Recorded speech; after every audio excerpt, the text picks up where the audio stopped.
of Swami Shivananda Vani.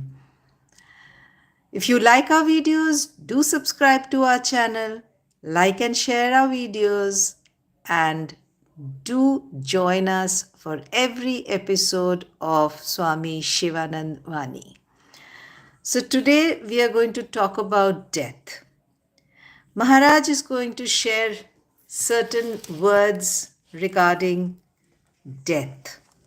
Here he will be talking about Hari Mahanty's death. Then he says Rasik's death, Balaram Bose's death, the death of Navagopal's wife. So here, and he's also going to talk about anyone who loves the master will get liberation at death.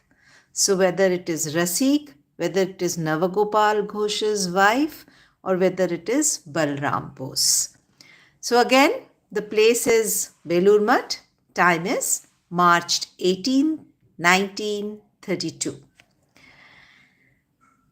An attendant was reading out letters to Mahapurushji in the afternoon.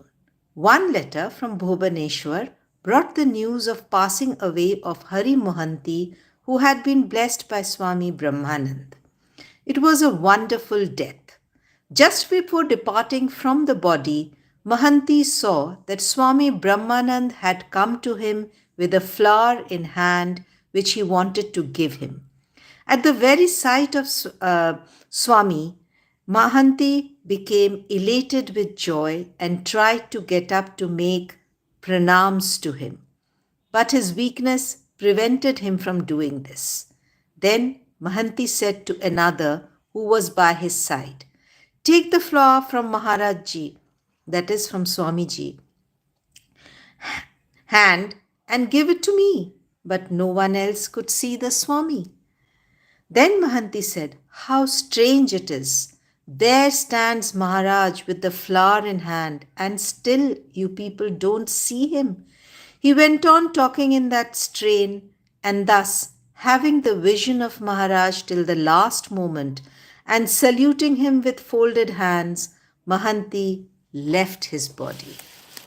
Hearing this letter, Mahapurushji said with tears in eyes, "Aha, aha, Hari Mahanty revered Maharaj very much and loved him deeply. He was a fine man, a very devout soul. Maharaj also blessed him profusely, and that's why he granted him the vision of himself at the last moment and freed him from this world and took him away along with himself. Blessings from Maharaj means blessings from the Master himself. It goes without saying that those who had been blessed by the Master had their liberation as a matter of course. Nay, even those who had been blessed by his sons are liberated as well. If they get nothing more, they will at least be granted the vision of the Master at the last moment, and he will lead them by the hand. Swamiji, that is Swami Vivekananda, so he's saying Swamiji Maharaj and others like them are not ordinary mortals, to be sure. Anyone who takes shelter under the Master with all sincerity and with his whole being, anyone who loves the Master will inevitably get liberation. Have you not heard the anecdote of the sweeper named Rasik who lived at Dakshineshwar? He used to call the Master Father. One day, the Master was returning from the direction of the Panchavati, absorbed in a spiritual mood. At that time, Rasik, the sweeper, knelt down before him and prayed with folded hands, "Father, why don't you bless me? What will be in store for me?" The Master then assured him, "You need have no fear. You will have your wish fulfilled. You will see me at the time of death." And that's what exactly happened. A little while before his death, he was carried near the Tulsi plant, and as the moment of death approached, Rasik cried out, "Here you are! You have come to me, Father. You have really come, Father. And thus he breathed his last. The passing away of each of the devotees of the Master is a wonderful event in itself. The departure of Balaram Basu was equally wonderful. His disease had taken a serious turn and all were anxious. One day he went on repeating, "Well, where are my brothers?" When this news reached us, we hurried to his house in Bagh Bazar, that is in Calcutta. We ourselves stayed by him and nursed him. For about 2 or 3 days before his passing away, he would not allow any of his relatives to come near him. He wanted only us to be near at hand. And little that he talked was about the Master alone.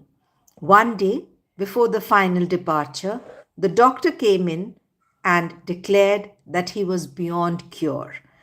At the last moment, he was seated around him, we all were seated around him, while his wife, stricken with unspeakable grief, was in the inner apartments with Golapma, Yoginma, and others. Just then, she noticed something like a piece of black cloud in the sky, which became denser by stages and began to descend. Soon it assumed the shape of a chariot and alighted on the roof of Balram Babu's house.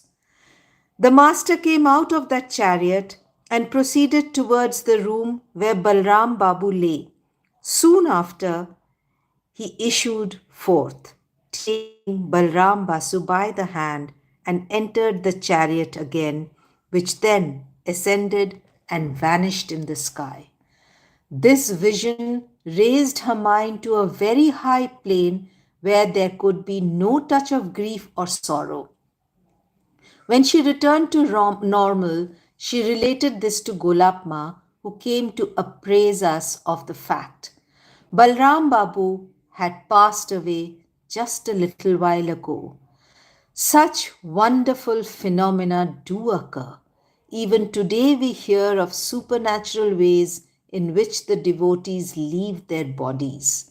It is reported that they get divine visions at that time, and that some leave their bodies with the Master's name on their lips. All the devotees of the Master will have a higher state hereafter. There is no doubt about that. 2 days later, that is on the night of Saturday, 20th March, the wife of Navagopal Ghosh of Ramakrishnapuram passed away while hugging the Master's picture to her bosom and repeating his name in a state of deep inwardness. Both she and her husband had visited the Master several times and were intensely devoted to him. When the news reached Mahapurushji, he remained silent and somber for a long while and then said, "They are not just ordinary mortals, they are the companions of the Master. They come in all the ages with the incarnations of God to play their respective parts." When the Holy Mother was in Vrindavan, that is, during 1886 to 1887, she went one day to witness Aarti at the temple of Radhakantji and saw Nirod's mother, that is, Navagopal Babu's wife, waving the chauri, that is, the yak's tail, before the deity. Later on, Mother said to her women companions, "At the time of the evening service, I saw Navagopal Babu's wife fanning the deity with the chauri. Ah, what love and what devotion she had for the Master! She was, as it were, like one of the gopis."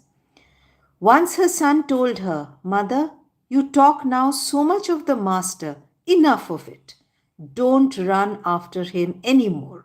Just see what strange circumstances he had brought us to." To this she replied, "How strangely you speak, my son. It's because I love him I have dedicated my heart once for all to him. And yet, look at the strange way you talk. Mahapurushi repeated this several times with much feeling and exclaimed, "Aha, aha." Then, in a choked voice, he quoted from the Bhagavad. His handsmaid were brought without any price, and continued, they were brought with his love, and they dedicated themselves at his feet. Ah, the more I think of her love for the Master, the more I feel a strange string within my heart. Passion is that which centers around oneself, and love is that which centers around God. This is a very important line. Passion is that which centers around oneself, and love is that which centers around God. Nirod's mother once told somebody, you may do all kinds of spiritual practices, but your real success lies in knowing how to die. When she died, a perfect death, hugging the Master's picture to herself and repeating his name, she had gone to the Master himself.